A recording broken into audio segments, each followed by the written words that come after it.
Assalamualaikum warahmatullahi wabarakatuh. Kami dari kelompok 7 beranggotakan Kurnia Margareta dan Isnahana membahas tentang dinamika kelembagaan pertanian organik menuju pembangunan berkelanjutan. Abstrak. Perkembangan pertanian organik cukup signifikan dalam 2 dekade terakhir ini, dan organic farming has matured enough to over-listen. Penelitian ini bertujuan untuk menjelaskan mekanisme yang dilakukan para aktor yang terlibat dalam pertanian organik dalam melakukan manajemen konflik dengan menempatkan komunitas sebagai aktor penting. Penelitian ini menggunakan paradigma konstruktivis yang berupaya untuk memahami konstruksi makna manajemen konflik dari berbagai aktor. Penelitian dilakukan di 3 lokasi, yaitu Kabupaten Tasikmalaya, Jawa Barat, Kabupaten Boyolali, Jawa Tengah, dan Kabupaten Malang, Jawa Timur. Pada fase pengembangan sementara ini, kelembagaan pertanian organik yang berhasil dibangun didorong untuk menjamin ketahanan pangan, di mana produksi bukan hanya diorientasikan untuk memenuhi permintaan ekspor, namun juga dapat memenuhi kebutuhan pangan organik di tingkat lokal dan nasional. Pendahuluan. Pertanian organik terus berkembang secara signifikan baik di tingkat dunia, tingkat nasional, maupun tingkat lokal yang tampak dengan semakin bertambahnya luas lahan penanaman dan juga pertumbuhan pasar produk organik tersebut. Pertanian organik dirancang pengembangannya dalam 6 tahapan, mulai dari tahap sosialisasi dan regulasi, regulasi dan bantuan teknis dan sertifikasi, sertifikasi dan promosi pasar, industrialisasi dan perdagangan. Sistem pertanian organik adalah sistem pertanian yang meliputi cara produksi, aturan, dan nilai yang melandasi hubungan-hubungan sosial yang terbentuk. Dengan diterapkannya sistem pertanian organik ini sebagai upaya pengelolaan sumber daya lahan pertanian yang menjamin keberlanjutan lingkungan. Pada prosesnya, perkembangan pertanian tersebut diwarnai oleh beragam konflik, baik internal maupun eksternal, berupa konflik kepentingan, konflik data, konflik sumber daya, maupun konflik struktural. Metode penelitian.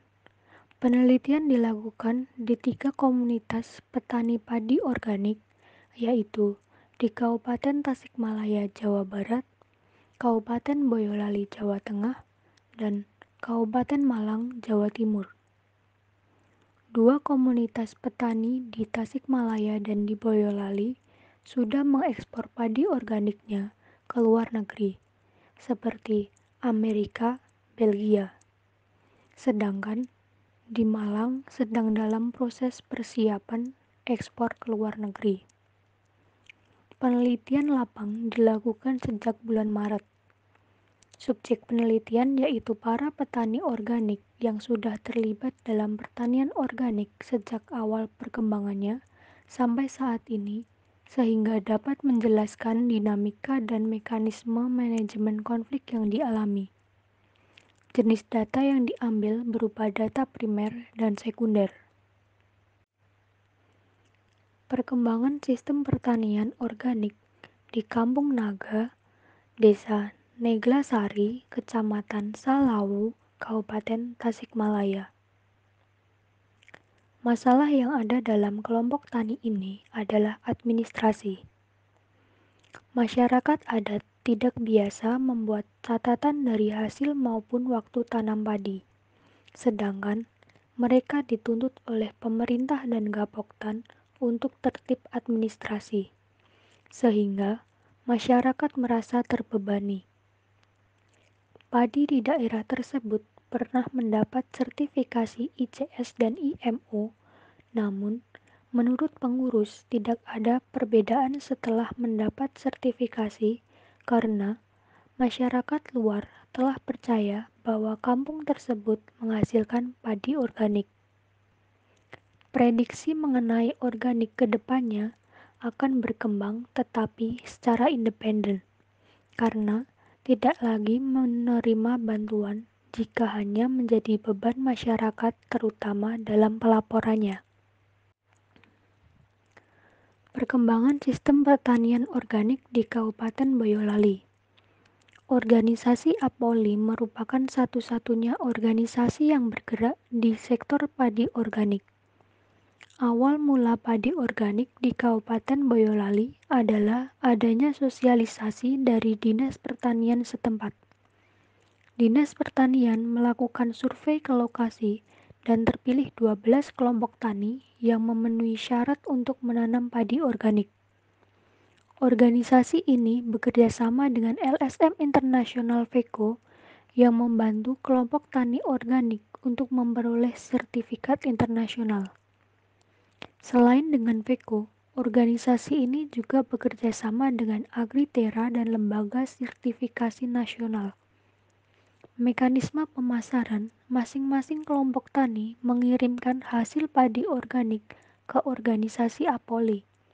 Dari organisasi langsung didistribusikan ke perusahaan pembeli. Adapun masalah yang sering timbul yaitu adanya hama. Perkembangan sistem pertanian organik di Desa Sumber Ngepoh, Kecamatan Lawang, Kabupaten Malang. Gagasan melaksanakan pertanian organik dan berdirinya kelompok tani Sumber Makmur pada tahun 1998 di Desa Sumber Ngepoh karena kepepet dengan terjadinya krisis ekonomi.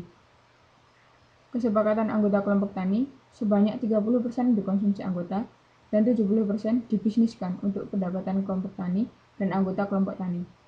Pemasaran produk beras organik masih mengandalkan pada pemesanan dari konsumen. Perkembangan usaha pertanian organik yang dilakukan kelompok tani Sumber Makmur 1 di sektor on-farm dan off-farm. Pemanfaatan beras patah menjadi silarial dan pembuatan shuttle crop. Dari sisi pendapatan, selain memiliki pendapatan musiman 3 bulanan melalui pendapatan dari produksi pertanian organik, mereka juga memiliki pola pendapatan mingguan dari bekerja dalam pembuatan shuttle crop. Indikator keberlanjutan kelembagaan. Aspek partisipasi. Dalam pertemuan Gapoktan, rata-rata petani organik sering menyampaikan pendapatnya. Walaupun mereka menyampaikan pendapatnya dalam pertemuan Gapoktan, akan tetapi mereka tidak pernah mengambil keputusan dalam pertemuan tersebut, tetapi diterima oleh pengurus Gapoktan. Sebagian besar alasan mereka bergabung dengan Gapoktan yaitu memang didasarkan pada kebutuhan.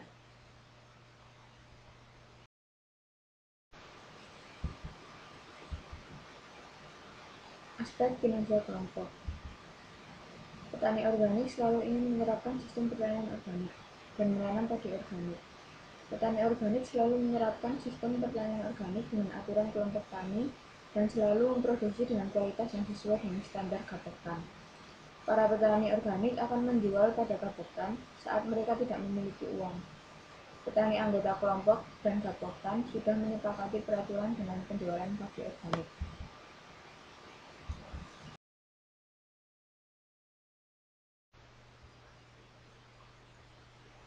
Aspek tata kelola. Gapoktan melaporkan perkembangan penjualan padi organik dan serupa dengan yang dilakukan oleh kelompok tani. Petani menganggap bahwa kelompok tani mengetahui kendala-kendala yang dihadapi oleh Gapoktan. Kelebihan dan kekurangan dari jurnal. Kelebihan. Penjelasan pada jurnal sudah cukup rinci. Dan kekurangan, masih banyak kata yang penulisannya salah. Bahasa yang digunakan cukup sulit dipahami sehingga pembaca harus membaca berulang kali agar paham mengenai isi jurnal. Kesimpulan. Temuan sementara terkait dengan perkembangan pertanian organik di Kabupaten Tasikmalaya adalah kurangnya konformitas antara kelompok-kelompok tani dengan Gapoktan simpatik. Ketidakterbukaan dalam pengelolaan Gapoktan simpatik memunculkan terjadinya penyimpangan dalam relasi kelompok tani dengan Gapoktan. Kelembagaan pertanian organik di Kabupaten Tasikmalaya rentan untuk tidak berkelanjutan dan beradaptasi menjadi nilai, norma, dan tata aturan serta kontrol sosial yang mendukung keberlanjutan kelembagaan pertanian organik. Adapun dari uraian perkembangan pertanian organik di Kabupaten Malang, maka sementara dapat diinterpretasikan bahwa tampaknya faktor kepemimpinan atau leadership serta partisipasi anggota kelompok tani pertanian organik menjadi dua faktor penting kekuatan kelembagaan pertanian organik di Desa Sumber Ngepok. Terima kasih. Wassalamualaikum warahmatullahi wabarakatuh.